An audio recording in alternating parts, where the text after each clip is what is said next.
Всем привет! С вами Антон Больших и мастерская Антоха Гараж.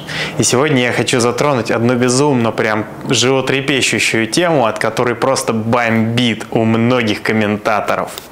Сегодня мы поговорим о вопросе, очень, казалось бы, необычном. Многие меня, может быть, даже не поймут, но тем не менее мы будем сравнивать на примере моего личного опыта 12-летнего работы с этими скутерами, стоимость обслуживания 400-ки, не обязательно в этом кузове, она тут просто удачно стоит, с 650-кой.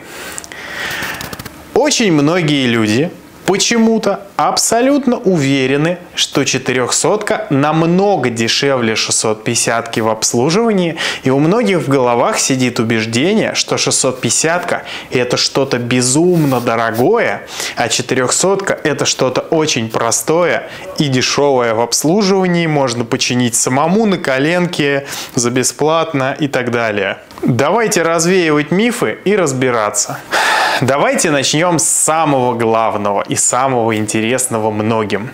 Это вариатор. Вот как раз слева на подъемнике стоит та 650-ка, на которой кончился вариатор. Это уже не первые проблемы с вариком на ней, но у нее 75 тысяч родного пробега. И у нее до сих пор родной ремень, который уже подустал. Это прекрасный пример. Кстати, у нее оригинальные шпонки. И у нее единственная проблема, которая была 1025 назад, это у нее срезало стопорный болт. А потом человек, который устанавливал варик, допустил ошибку при установке. И следующая проблема вытекала из неправильной установки. Поэтому это я вообще не вижу смысла учитывать. На тот момент ремонт снятого вариатора обошелся человеку тысяч в 31 раз и примерно во столько же во второй раз, но только из-за его ошибки. Итого мы имеем, ну вот если так по-нормальному, он бы заплатил не 32 раз, а 10 за снятие установку. И того мы имеем до 75 тысяч километров. Мопед доехал с вложениями в вариатор всего лишь 40 тысяч рублей. Лазили в варик мы, по-моему, в 2019 или в 2018 году. Вот примерно так.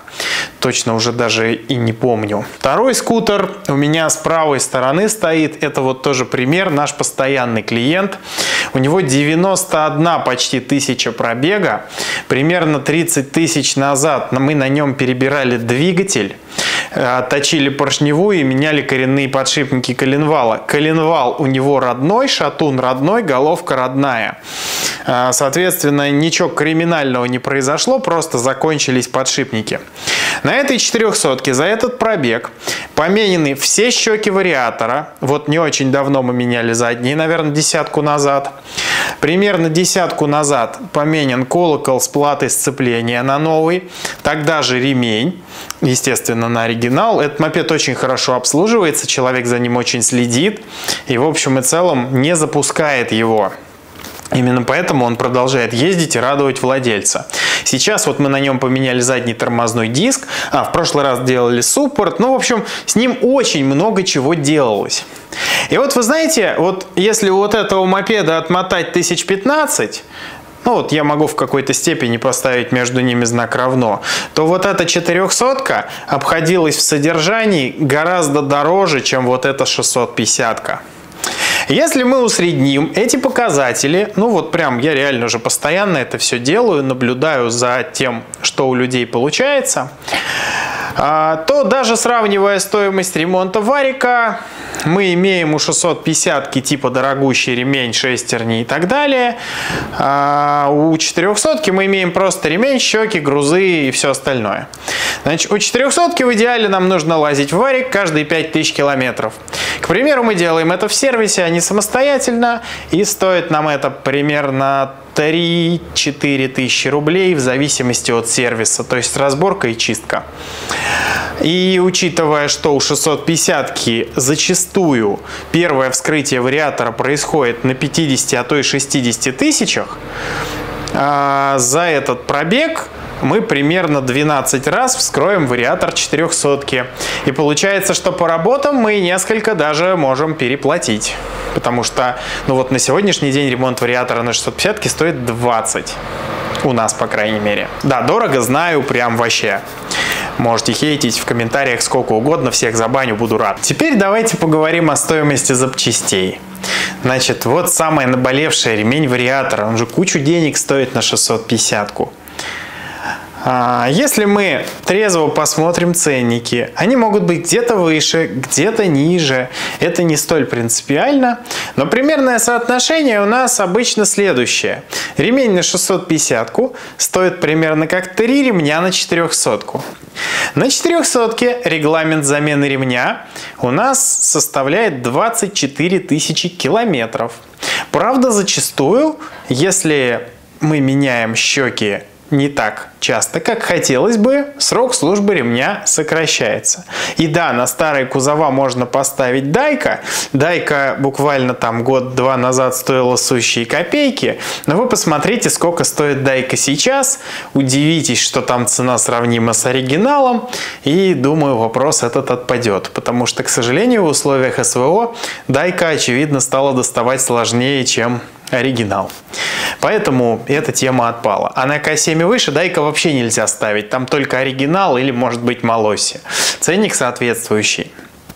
Естественно, я сравниваю с новым ремнем. На 650-ку часто ставят хорошие бэушные ремни по весьма приемлемой цене.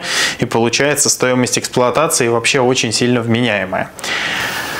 В конечном итоге мы на 400-ке имеем усредненный пробег 60 тысяч километров на 3 ремнях, так же как и на 650-ке 60 тысяч километров на одном ремне. Ну вот 75 проехало, все равно, что мы бы здесь до упора растягивали ремни. То есть между стоимостью ремня вариатора мы можем поставить знак равно. Вопрос только в том, что если вы покупаете старый убитый экземпляр, на который до вас забивали, экономили, выжимая из него все соки, то вы попадаете на полный спектр расходов. Но с 400-кой также. Если вы разбираете варик, а там всему хана, то вы тоже попадаете на кучу денег. То есть тут все обуславливается лишь состоянием старой техники, которая сейчас, в общем-то, есть на рынке. И надо понимать, что вам может с ней как повезти, так и не повезти. К сожалению, и те, и другие варианты бывают в изобилии. Рынок – это огромный массив частных случаев, и чудес здесь не будет. Только холодный расчет, внимательный выбор, и ни в коем случае не так, что я увидел и купил. Выбирать надо вдумчиво, серьезно и аккуратно. Иногда на поиск хорошего мопеда у людей уходят месяцы, а иногда даже годы. Ну, кто как торопится, у кого какой бюджет, у кого какие требования. Поэтому тут уж извиняйте. Соответственно, у 650-ки мы имеем в вариаторе основную деталь, которая может вызывать вопросы. Это первичный вал, ну, может быть, там картер, подшипники, какая-то мелочевка. У 400-ки мы имеем новые щеки. Себестоимость заменить все. Первичный вал, там, ну, может быть, не на новый, но на очень хороший бэушный. А может быть, кстати, и на новый. Надо на 400-ку еще посчитать поподробнее.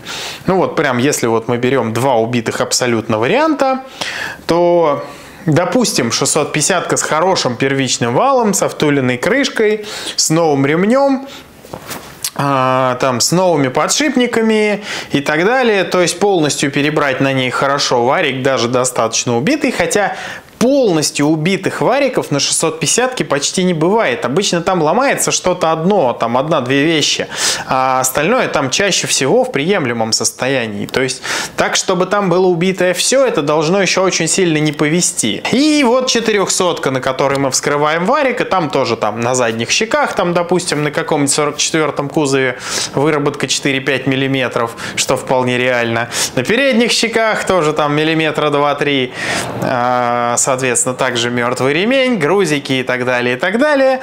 Между этими ремонтами я тоже могу поставить знак равно. Разница лишь в том, что 650-ки нужны более квалифицированные, опытные руки, а также больше инструмента. Но очень часто люди переоценивают свои возможности, когда они лезут в 400-ку. И мне постоянно приходится слышать от клиентов слова, что я открыл варик, у меня там все нормально, а едет как-то хрен знает как. Мне постоянно пишут пишут в соцсети такие вещи буквально там раз в несколько дней, но какой-нибудь один новый человек такой появляется. Я ему говорю, ну, значит, вы плохо смотрели, значит, вы плохо диагностировали. Поскольку вокруг 400-ки создана иллюзия такой вот простоты, народ и относится к ней. А, ну что там, шкивы какие-то есть? Ну, вроде нормально, если один глаз прикрыть. Ну, значит, и нормально. Ремень, ну, вроде резиновый, крутится. Вот и вся диагностика у большинства людей. То есть они даже не вдумываются, там, радиус, не радиус, что выходит, что не выходит, какие грузы, поехали у них центра, не поехали, не меряют выработку с разных сторон, не помечают передние щеки друг относительно друга, о чем я вот многократно говорил, вот тут вот видео мое, как там, почему нельзя протачивать вариатор или как его в принципе протачивать, если уж протачивать. Проточка вариатора — это крайне такая своеобразная процедура, которая требует определенной вдумчивости, как минимум, и очень внимательного просчета целесообразности, потому что лично я считаю проточку очень относительно целесообразной процедурой только в определенных случаях. Но, к сожалению, со мной многие не согласны, но это их личное дело, они могут творить со своими мопедами все, что захотят. Далее, вот та самая знаменитая проблема с задним суппортом. А вот вы знаете, на 400-ке задний суппорт ходит меньше.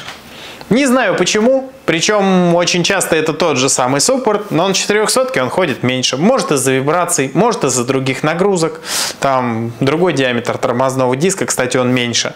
Может еще из-за чего-то, но на 650-ке его ресурс больше. И если на 650-ке пользоваться правильными смазками, следить за пыльниками и так далее, то на пробеге около 100 тысяч километров задний суппорт еще может быть в очень хорошем состоянии. К сожалению, на 400-ке к сотке в любом случае суппорт будет мертвый, а в российских реалиях, учитывая то, как люди относятся к обслуживанию, он уже мертвый часто 1040.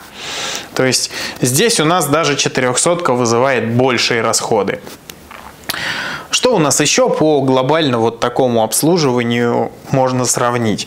Тормозные диски, колодки стоят плюс-минус одинаково. Может быть, ну, чуть-чуть дешевле на 400-ку, но это очень относительное понятие. Проблемы с электрикой примерно одни и те же. У 400-ки, у 650-ки контактная группа у старых, правый пульт. Вот у 650-ки у LX плюс одна проблема — это кнопка складывания зеркал. У старых они достаточно сильно устают, перестают фиксироваться. Что еще у нее? Ну, есть там пара каких-то, может быть, болячек плюсом. Но и у 400-ки их полно. У 650-ки у нас условно неубиваемый мотор. Я лично разбирал мотор с пробегом 180 тысяч. И он был в отличном состоянии внутри. У меня не было никаких нареканий. Вот единственное, на воздушных фильтрах, только вот если не экономить, он будет ходить реально там, я думаю, вполне нормальный пробег 300. То есть я знаю несколько мопедов, которые 200 плюс проехали. И в принципе, я думаю, 300 этот мотор, если за ним следить, выходит легко. С 400-кой это нереально. Ну, максимум, что народ отъезжал, это 150. А в российских реалиях это, конечно, редкость. Опять же, ресурс двигателя напрямую зависит от состояния трансмиссии, в которую никто деньги вкладывать не хочет, ездит хрен пойми на чем, и как итог эти все вибрации добивают потихонечку мотор. Как бы, я думаю, сами понимаете, что это все тоже иллюзорная простота, которая говорит людям часто о том, что ай, да я ремень тут какой-нибудь дешевый поставлю, тут покатаюсь. У меня вот тут пару лет назад всю зиму простоял мопед, который человек просто перекрутом убил из-за китайского ремня, каким-то образом умудрился перекрутить мотор. Ну, то есть ремень просто не в размер был, и у него оторвало клапана. В конечном итоге ремонт ему обошелся соизмеримой с ценой этого мопеда. То есть и такое бывает, к сожалению. На мой взгляд, в том, что техника сложнее и требует квалифицированного обслуживания, если вы живете в городе, где эти сервисы есть вообще, ну, это в какой-то степени плюс. Я согласен, что сервисы не панацея, они бывают очень разные. В современном мире тяжело очень доверять сервисам, сложно найти свой и так далее. Но когда есть реально нормальные специалисты, ездить на технике сложнее, в которую нет соблазна залезть самому, я лично считаю, что это благо. Со мной кто угодно может спорить, мне плевать, забаню всех. Вот.